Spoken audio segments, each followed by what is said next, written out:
Joining us on the program right now is one of CBS Sports' top 10 tackles of the upcoming NFL draft.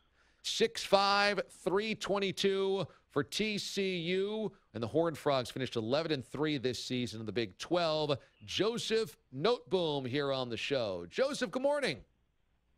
Morning. Thank you for having me. My pleasure, my man. Thanks so much for joining us.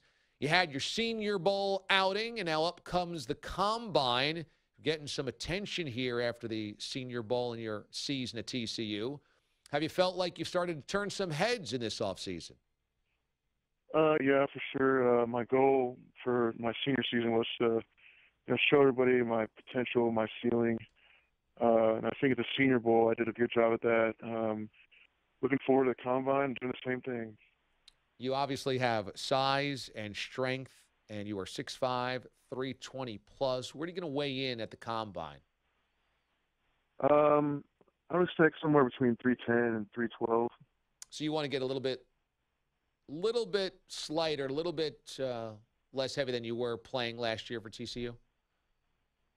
I think 310. I could put on some more weight. 310 to 320 would be the ideal weight for me. Gotcha. Do you think that you will end up playing left tackle in the NFL like you did at TCU? Or would you imagine, from what you're hearing, you might start at right tackle as a youngster in the NFL before maybe transitioning to left tackle? I feel like I play right and left. I can be a swing tackle, play whatever they want to play me. Left tackle is the ultimate goal, but I can definitely play either side if they want me to. Joseph Noteboom, TCU left tackle, joining us here on the show, rated as one of the top 10 tackles by CBS Sports coming into the NFL draft. It was a season for you guys that had a lot of high highs, but unfortunately a few lows as well. You only lost 3 games all season, but 2 of them were against Oklahoma. You had risen all the way to number 4 in the nation before losing at Iowa State, and the Cyclones had kind of become giant killers over the course of the season. Out of this year, with all these tremendous wins that you had, including an Alamo Dome win, an Alamo Bowl win in the Alamo Dome, what was it about Oklahoma that you guys just simply couldn't seem to figure out? They were just a great team. They had a bunch of athletes. They were clearly meant to be in the college football finals. They had an explosive offense. Our offense, we didn't score enough points. I just feel like they were one of the best teams in the country. I feel like if we played them again, we could do a better job, even win. But they got the best of us those 2 games, and they're just a great team. A lot of credit to them. How about playing in the Big 12 that's known for its offense and wide-open offenses? You guys didn't necessarily go to the wide-open offense, sometimes more of a traditional offense that you guys ran at TCU, but still playing in a league known for its offense. Is that fun for an offensive lineman? Oh, yeah, definitely. For an O-lineman, we love seeing receivers, the running backs score points. So the more we can do that, the more fun it is for us. And I feel like our running backs and receivers did a great job this year.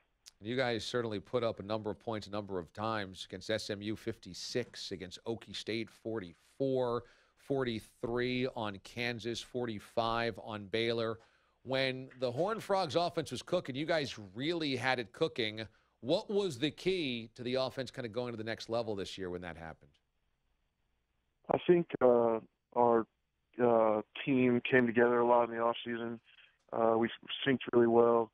Coach Cumby, our offensive coordinator, did a good job of getting us in the mindset to come out strong. I feel like we did that. We scored our most points, and when we didn't come out strong, we kind of, like in the Oklahoma games, we kind of didn't score as many points as we should have.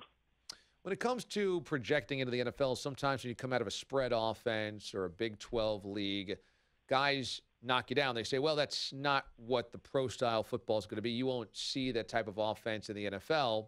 For you, making that transition to the NFL, what do you tell scouts that might worry about offensive linemen or any offensive players that play in the Big 12 that have to transition to the NFL?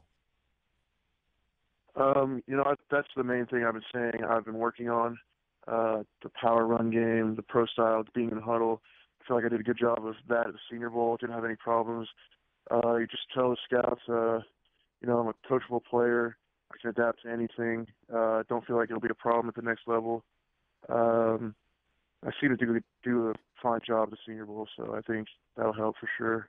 You are renowned for your work ethic, and that's not only on the field, but also in the classroom as well. You were a 4-time All Big 12 academic player during your years at TCU, and you think that really that work ethic in the classroom, that starts with football, not vice versa. A lot of people would say, well, it starts by working hard at school, and then that kind of carries over to football. But how much did your work ethic from football help out what you did in the classroom?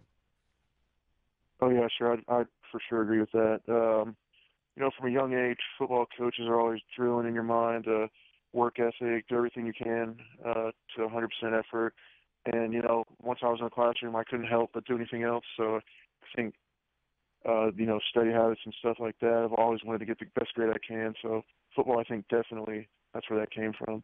Big 12, all academic, all 4 seasons in Fort Worth for TCU, and now he's heading to the NFL draft. Place of the top 10 for CBS Sports is tackles coming up in the NFL draft. Joseph Noteboom. Joseph, this was a lot of fun, man. Good luck in the upcoming draft and the combine. Wish you the best. Thanks for having me. Really appreciate it. You got it. Joseph Noteboom, TCU left tackle, joining us here on the show.